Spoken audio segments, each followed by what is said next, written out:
Saya kehidupan ini adalah kehidupan yang paling di bawah segalis sebelum saya menjadi di Basarnas.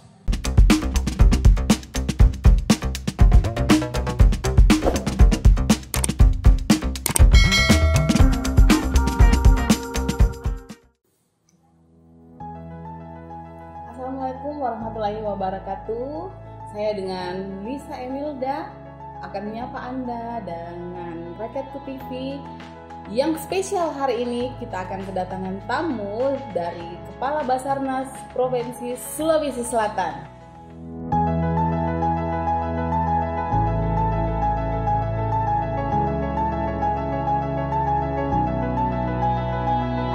Seperti tadi yang saya sampaikan, kita kedatangan tamu dari Kepala Basarnas Sulawesi Selatan, Bapak Dr. Junaidi Esos MM. Assalamualaikum Pak, selamat siang. Selamat siang Mbak Lisa, bagaimana? Gimana kabarnya Pak? Kabar bagus untuk hari ini, semuanya bagus. Mulai dari kegiatan, bilang kegiatan internal juga bagus. Iya. Di tahun 2022 ini gimana padat kegiatannya Pak? Untuk 2022 tentunya akan lebih padat dari 2021 karena kita dari tim Basarnas akan menambah suatu inovasi kreasi terhadap peralatan kami yang ada dan personil. Yes. Penasaran kan? Sebelum lanjut, saya akan memperkenalkan profil Bapak Dr. Junaidi Esos MM, biasa disapa akrab dengan Pak Jun. Jabatan saat ini Kepala Badan SAR Nasional atau Basarnas Sulawesi Selatan. Tinggal di Makassar, Jalan Macini Tengah, Lorong 5, nomor 9. Beragama Islam. Lahir pada tanggal 27 Februari, masih muda, 75, tahun 75. Hobi membaca, background pendidikannya adalah pelaut, dan terakhir mengambil doktor dengan jurusan sumber daya manusia. Selanjutnya kita akan mengulas lebih dalam lagi siapa sih Pak Jun ini sebenarnya. Ya. Halo Pak Jun, kita akan mengulik sedikit tentang siapa sih Bapak sebenarnya, apa yang menarik dari sosok Pak Jun sehingga bisa sangat familiar bagi masyarakat Sulawesi Selatan. Ya Pak Jun, selama karirnya boleh ceritakan apa yang Bapak lakukan selama ini, terus apa yang menjadi kendala, suka dukanya? Iya. Jadi begini Mbak Lisa, saya kehidupan ini adalah kehidupan yang paling di bawah segalis sebelum saya menjadi di Basarnas. Jadi saya dari orang tua yang pendidikannya rendah sekali. Ya, orang tua saya, untuk bapak saya almarhum, ya pekerjaannya potong sapi, terus itu jual sapi, terus jual dagingnya sapi.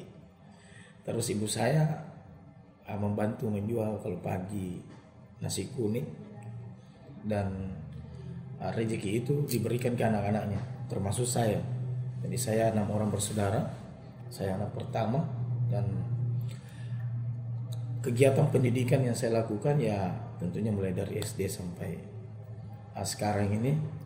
Dan di awal karir saya untuk bersua yaitu di sekolah pelayaran. Jadi saya background pelaut pada saat itu, sehingga setelah dari pelaut saya sudah mendapat ijazah perwira dan sudah melakukan pengalaman yang selama 7 tahun, dan setelah itu saya mendaftar pegawai di Basarnas. Pada saat itu Basarnas masih di bawah naungan Departemen Perhubungan. Namun karena sinyalir perbaikan organisasi, sehingga sekarang Basarnas itu namanya Badan Nasional Pencarian dan Pertolongan. Yang tadinya di bawah Departemen Perhubungan sekarang sudah sendiri dan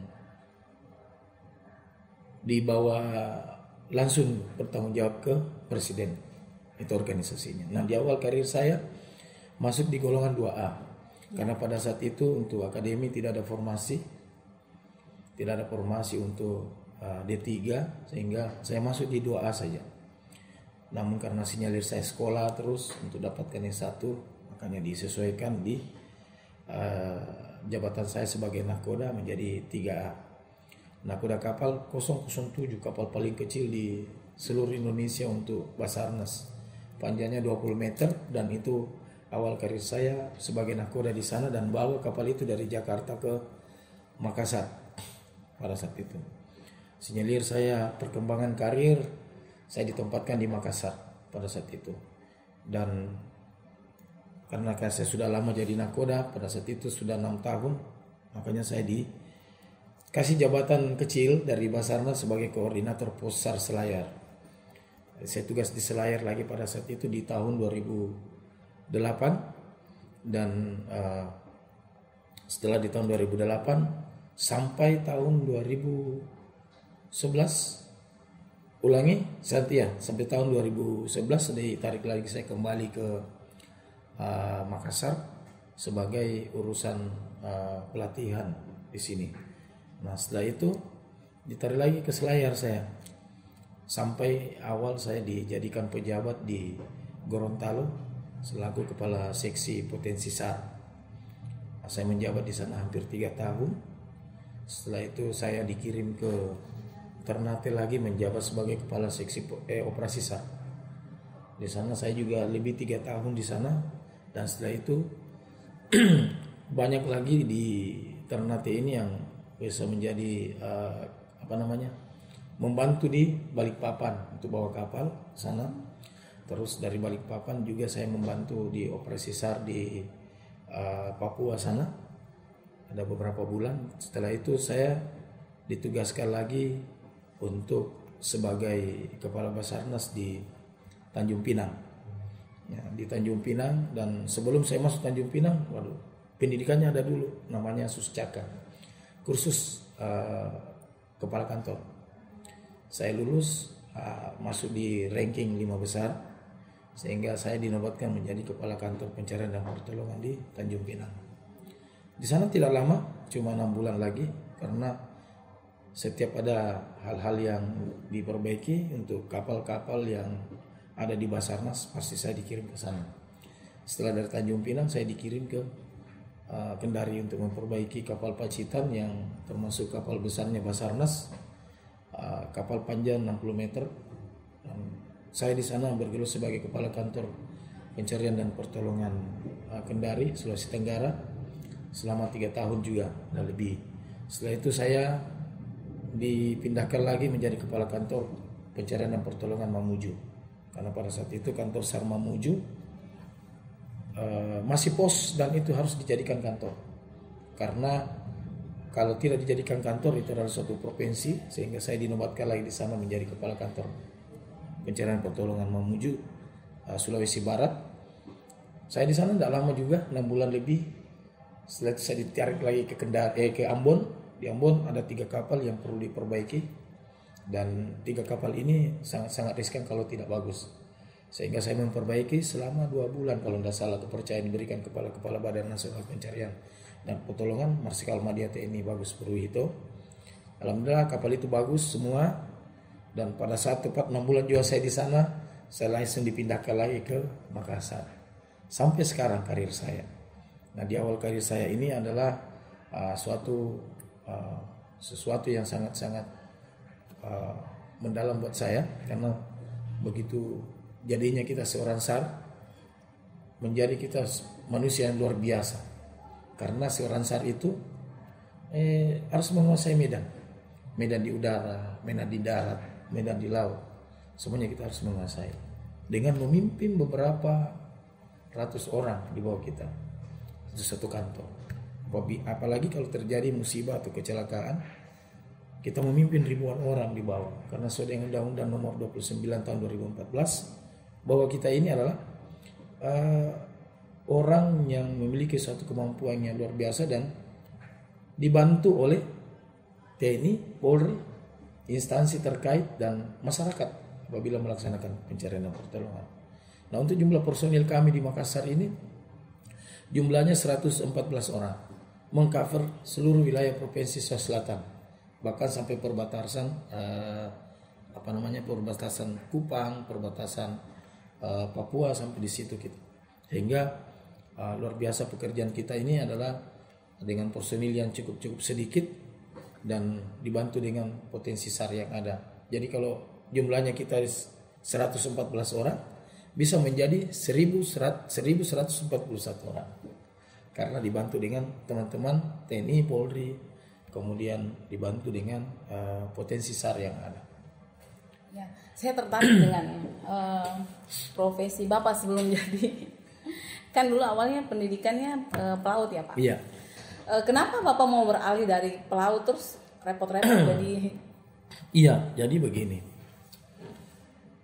Masing-masing orang punya pilihan dan pada saat saya berlayar di luar itu saya punya lain perusahaan, ada banyak perusahaan yang saya sudah pindah selama 7 tahun. Ada namanya Rofis di Malaysia, kemudian ada Keamerin di Singapura, dan ada namanya Intam Borneo juga di Malaysia. Nah kami berlayar itu ya punya versi masing-masing, dan saya berlayar itu sudah punya istri. Ya pada saat itu kita bisa cuti dalam 1 tahun pekerjaan, kita cuti 15 hari. Nah, setengah mati kita dalam perjalanan hidup kita untuk ketemu dengan keluarga sulit. Itu menurut versi saya. Anda tahu dengan versi teman-teman pelaut yang lain yang masih sampai sekarang melakukan pelayaran dan membantu negara Republik Indonesia ini untuk bisa menjadi tenaga kerja yang baik di luar sana. Ya, kalau versi saya seperti itu, sehingga perjalanan hidup saya untuk jadi PNS di Basarnas, ya ibu sendiri yang memasukkan lamaran ke instansi Basarnas pada saat itu. Dan kebetulan ijazah saya adalah ijazah yang dibutuhkan ahli nautika tingkat 2 dan dibutuhkan pada saat itu membawa kapal yang katanya kapal besarnya Basarnas 20 meter. Nah itu sama dengan besarnya skoci saya di Marine Jet, ya motor vessel Marine Jet. Saya diterima dan mendaftar, ikuti tes semuanya. Setelah itu saya lulus. Langsung saya dipanggil ke Jakarta bawa kapal itu karena tidak ada SDM-nya Basarnas pada saat itu. Cuman saya bawalah kapal itu dari Jakarta di Dadap, di Dadap, langsung saya bawa ke Makassar. Nah itu jadi memang di pelaut itu banyak duit. Gaji saya pada saat itu sudah dapat sebagai mualim 1 dapat sekitar 6.500 US dollar. Ya pada saat itu rem apa? Iya. Pada saat itu status keuangan kita memang menurun sekali, sehingga ke dalam $1 itu saya sudah bisa mendapat 25.000 dalam $1 pada saat itu selama 3 bulan kalau tidak salah. Setelah itu normal kembali. Nah, itu pendapatan. Jadi saya pernah 6.500 US dollar saya dapat. Luar biasa banyaknya kalau kita mau berhitung masalah uang. Iya. Tetapi kalau menurut saya secara pribadi kebahagiaan keluarga itu lebih penting daripada yang seperti itu. Sehingga apa yang ditawarkan sama istri saya di rumah saya ikuti. Karena kalau tidak ikuti juga bahaya. Nanti dia bilang kembalikan saya ke rumah orang tua. Itu bahaya itu. Ya, sehingga saya mengikuti sampai di awal karir saya sebagai nakoda Romeo Bravo 007. Sekarang masih ada di Makassar, ya, masih ada, masih bagus karena yang pelihara adalah pelaut. Saya kira itu, Mbak. Iya. Ternyata dari seorang Pak Junaidi ini kita belajar banyak hal ya. Bukan hanya uang saja yang kita kejar di dunia ini, tapi yang paling penting adalah keluarga. Seberapa besar dan seberapa indahnya hubungan keluarga itu jika dibina akan mendapat sesuatu hal yang lebih besar gitu ya Pak ya, iya, dibandingkan sejumlah uang. Iya, jadi kita kerja di Basarnas sebetulnya hampir seperti pelaut, ya. Karena seringnya meninggalkan keluarga pada saat terjadi operasi SAR. Iya. Mulai dari saya bekerja sampai saya sekarang jadi kepala pencarian dan pertolongan, masih seperti pelaut juga, masih ikut di lapangan juga. Karena itu prinsip saya. Seorang pimpinan itu tidak bisa cuma duduk di belakang meja, tapi seorang pimpinan itu harus bergerak di lapangan untuk mengetahui situasi dan kondisi, mulai dari personil, pekerjaan, dan hal-hal yang menyangkut masalah pencarian dan pertolongan. Itu. Bapak boleh cerita sedikit apa sih perbedaannya waktu Bapak berada di bertugas sebagai pelaut dan sebagai kepala Basarnas? Perbedaannya ya pada saat kita jadi pelaut ya kan kita masih anak buah. Ya, artinya untuk sebagai seorang pelaut itu harus loyalitas terhadap pimpinannya, terus terhadap kapalnya. Karena kita pelaut itu ada beberapa hal yang perlu dipelihara. Yang pertama, personil kita harus bagus. Kemudian yang kedua adalah peralatan kapal kita harus standby 24 jam untuk kebaikannya. Maksudnya tidak rusak, tetapi harus bagus sehingga bisa diperuntukkan untuk masyarakat, bisa diperuntukkan untuk pencarian pertolongan, bisa memberikan rasa nyaman kepada masyarakat. Itu yang utama. Bisa memberi gambaran sedikit Pak, apa yang Bapak alami setelah perbedaan masa-masa waktu menjadi pelaut dan Basarnas, maksudnya suka dan dukanya ya seperti apa? Nah, kalau kita pelaut suka dukanya adalah pertama rindu keluarga. Ya. Kalau kita sudah sign on namanya pada saat kita naik di atas kapal, pada saat selesai cuti sign on lagi, itu 3 bulan mesti ingat keluarga dan itu akan mempengaruhi pekerjaan kita secara keseluruhan. Nah, itu suka dukanya. Bagaimana saya bisa mempertahankan dengan kerinduan saya untuk menjaga batas kerumusan sampai setahun baru bisa pulang lagi. Itu sangat duka. Terus pada saat kita masuk di perairan seperti Andaman Sea ini tidak akan pernah berubah cuacanya. Ya, pasti malam jadi malam, pagi jadi malam, siang jadi malam, sore jadi malam, semua gelap. Karena di sana itu adalah Andaman Sea ini dia laut yang sangat begitu dalam, ya dalam. Dan pas ujungnya itu adalah India. India itu biasanya taifun itu cari di wilayah itu karena India dia masuk begini. Ya, dia ada ujungnya di sini, pas India di sini, sehingga laut ini begini terus untuk mendapatkan ya minimal kita dikasih ekornya taifun sehingga seperti itu perjalanan kita kalau ke sana itu harusnya menempuh jarak menempuh cuma 1 minggu saja karena dengan kecepatan 17 knot. Tetapi karena situasi dan kondisinya seperti itu, ya malam jadi malam, pagi jadi malam. Kekuatan gelombangnya itu sampai 9 meter. Ya, sehingga kecepatan kapal sisa 5. Ya, sampainya kita bisa 29 hari. Nah, itu yang suka dukanya kalau terjadi seperti itu, yang kita ingat pasti Tuhan dengan keluarga. Nah, itu suka dukanya berat. Pada saat di Basarnas hampir sama sih jadi seorang pelaut dengan Basarnas. Basarnas juga suka dukanya luar biasa. Karena mau tidak mau pada saat ada laporan jam 1 pagi, jam 2 pagi harus dilaksanakan dengan tidak melebihi jarak waktu 20 menit sudah harus meluncur ke lokasi. Ya, sehingga itu juga suka duka yang sangat luar biasa untuk Basarnas. Keselamatan juga sangat-sangat diperhitungkan karena semua pekerjaan Basarnas itu mengandung hal bahaya.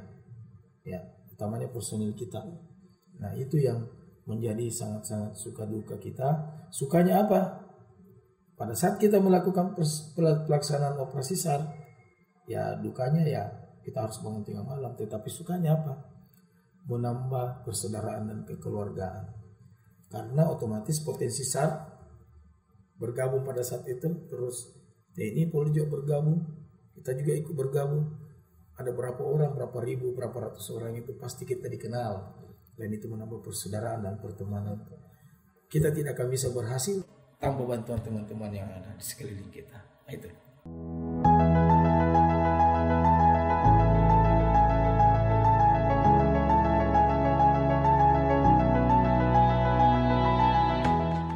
Oke, kembali lagi dengan saya Lisa, Rakyat TV.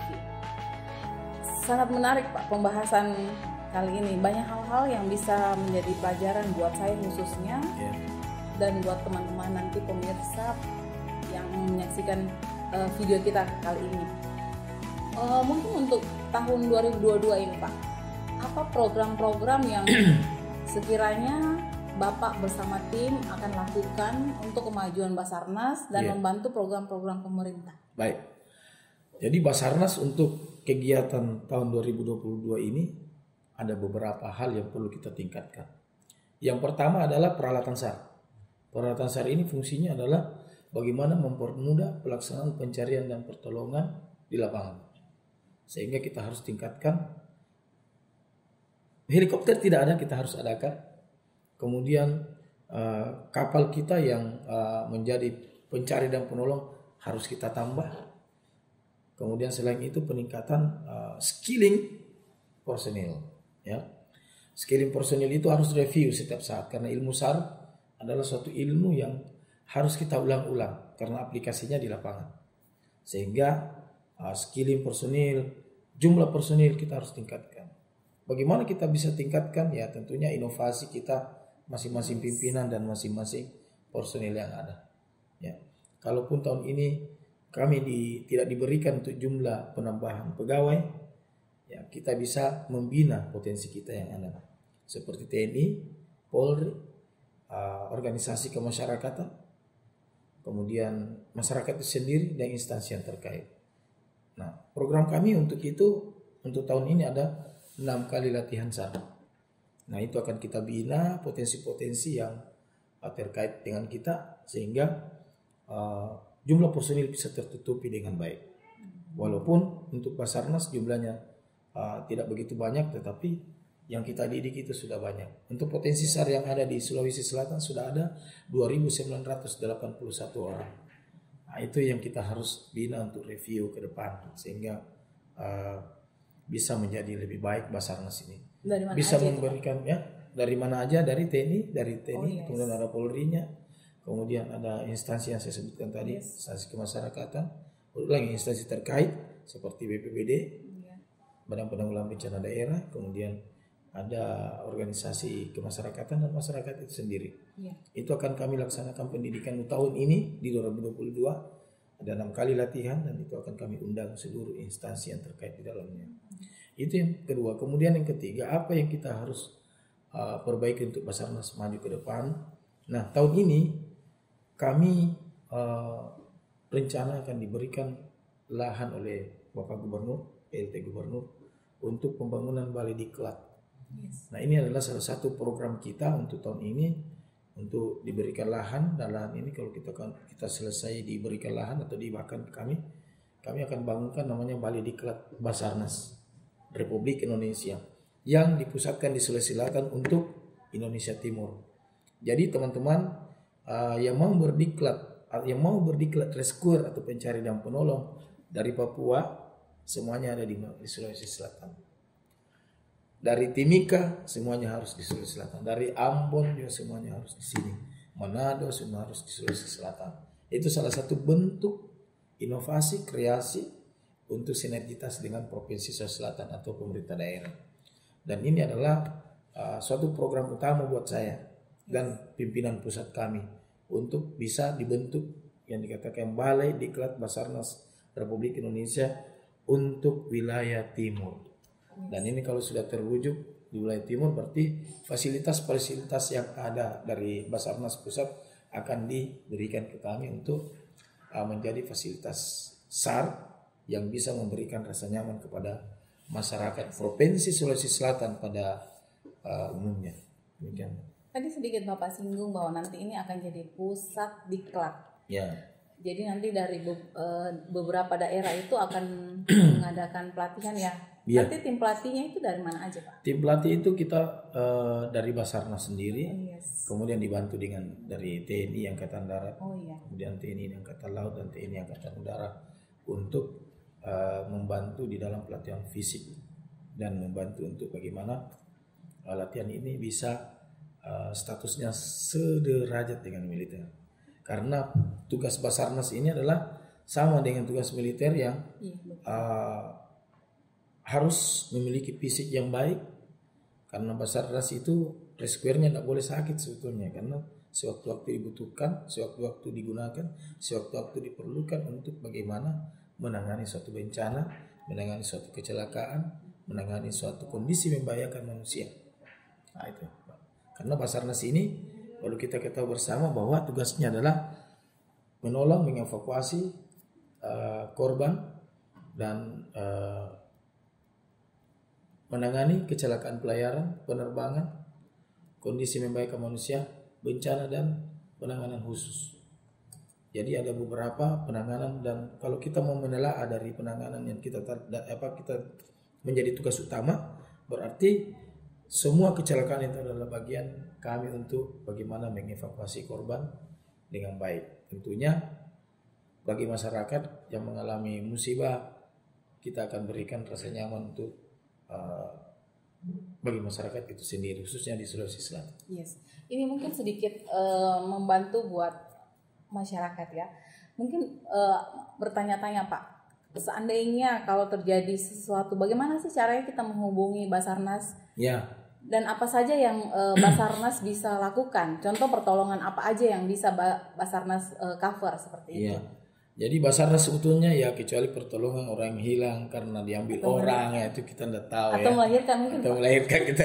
Melahirkan bisa juga pada iya? saat terjadi banjir, terus tidak bisa keluar dari rumahnya, dia mau melahirkan, kita lahirkan karena kita juga belajar namanya medical first responder.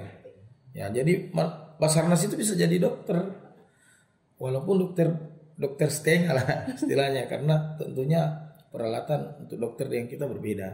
Kita namanya kit nurse saja, jadi peralatan memang yang utama saja. Cuman mungkin Pak sedikit bercerita apa aja sih yang bisa di cover Basarnas, khususnya mungkin masyarakat bingung apa aja sih yang bisa saya minta tolong ke Basarnas. Terus kalau mau minta tolong atau harus menghubungi siapa gitu. Ya, oke. Apa yang di cover Basarnas yang saya sebutkan tadi, bahwa bencana kondisi membahayakan manusia itu sama dengan orang jatuh di sumur, orang jatuh di sungai, tenggelam di sungai, orang jatuh di dermaga, orang hilang di hutan, itu kondisi membahayakan manusia. Kemudian bencana, yang kita tangani bencana adalah keadaan daruratnya, contoh misalkan banjir, kita harus bantu. Kemudian tanah longsor, semuanya yang terkait masalah bencana, tanah longsor, gempa bumi, tsunami, itu adalah tugasnya Basarnas untuk sebagai pemimpin di lapangan dalam pelaksanaan evakuasi. Selain itu ada namanya kecelakaan pelayaran, kecelakaan kapal. Kecelakaan kapal itu ya itu kapal-kapal yang tenggelam, kapal mati mesin, semuanya itu kita laksanakan juga. Ada juga namanya penanganan khusus. Jadi penanganan khusus ini adalah suatu kecelakaan yang ditangani secara khusus, seperti ada mobil jatuh ke jurang, untuk menyelamatkan orang di bawah itu namanya kecelakaan khusus. Apa penanganan khusus. Kemudian ada tabrakan lalu lintas, mobilnya penyot, orangnya masih hidup di dalam, kita mau keluarkan dari mobil, itu namanya penanganan khusus juga. Seperti itu, sehingga apabila masyarakat bingung, wah kita mau lapor di mana, ya, ada beberapa nomor telepon yang harus. Yang paling penting adalah 115, call center itu. Jadi call center 115 ini ketika dihubungi langsung tidak lebih dari beberapa detik diinformasikan langsung ke pelapor di mana tempatnya. Kalau dia di Makassar, di kantor pencarian dan pertolongan Sulawesi Selatan. Kalau dia di mana, di situ tempat dia melapor, di situ akan disampaikan dari 115 itu. Selain itu kalau di Makassar, kita punya nomor telepon 555515, ya. Nah, itu 15. Itu khusus nomor area kita. Makassar, ya? Khusus area Makassar. Kalau bagusnya juga hubungin saya selaku kepala Basarnas. Kalau saya itu mau dihubungi saja, siapa saja yang mau hubungi saya, oke, ya. Biar juga anak kecil mau hubungi saya, oke. Yang penting tujuannya adalah kemanusiaan dan meminta bantuan untuk dibantu. Apakah itu kondisi membahayakan manusia, kecelakaan kapal, satu lagi kecelakaan penerbangan. Itu urusannya Basarnas pada saat mengevakuasi korban, mencari korban, mengevakuasi, semua tugasnya Basarnas. Dan di lapangan Basarnas yang pimpin. Ya itu. Karena sesuai dengan Undang-Undang Nomor 29 Tahun 2014 bahwa petugas evakuasi, petugas pelaksana kegiatan pencarian dan pertolongan adalah Basarnas di lapangan. Seperti itu. Ternyata waktu tidak terasa ya. Kita akan mengakhiri pertemuan hari ini. Sebelum kita mengakhiri pertemuan hari ini, mungkin Bapak boleh menyampaikan harapannya ke depan. Apa sih yang menjadi moto hidup Bapak selama ini yang bisa menjadi inspirasi buat para pemirsa dan penonton Rakyatku TV? Iya. Silakan Pak. Jadi harapan saya ke depan bahwa seluruh masyarakat khususnya di Provinsi Sulawesi Selatan untuk paham dan mengerti yang dikatakan kecelakaan kapal, kecelakaan penerbangan, bencana, kondisi membahayakan manusia dan penanganan khusus, sehingga hal-hal yang kita tidak inginkan itu bisa kita tangani dengan baik. Dan saya harap kepada seluruh masyarakat Provinsi Sulawesi Selatan untuk setiap saat ketika melihat menindaklanjuti suatu operasi SAR atau kecelakaan, cepat dilaporkan ke kami sehingga bisa mengurangi jatuhnya korban. Jangan menunggu 1 hari baru kita dilaporkan. Pada saat melihat langsung laporkan ke Basarnas Provinsi Sulawesi Selatan untuk di wilayah Sulawesi Selatan. Terkait juga apabila ada pemirsa yang menonton ini, ya, disampaikan kepada seluruh provinsi yang ada, supaya pada saat itu melaporkan langsung ke Basarnas apabila terjadi kecelakaan pelayaran, penerbangan, kondisi membahayakan manusia, bencana, dan penanganan khusus. Sehingga kami juga memiliki motto bahwa kebersamaan, kekeluargaan, kekompakan adalah suatu jenjang jembatan kita untuk bisa maju sebagai Basarnas dan sebagai Indonesia maju. Karena tanpa ada sinergitas akan terhambat segala sesuatu yang ada. Utamanya Basarnas dengan pemerintah daerah, seluruh instansi yang terkait, dan TNI, Polri, dan masyarakat itu sendiri untuk mencapai tujuan operasi SAR yang cepat, tepat, dan benar. Saya kira itu saja. Rakyatku TV, terima kasih.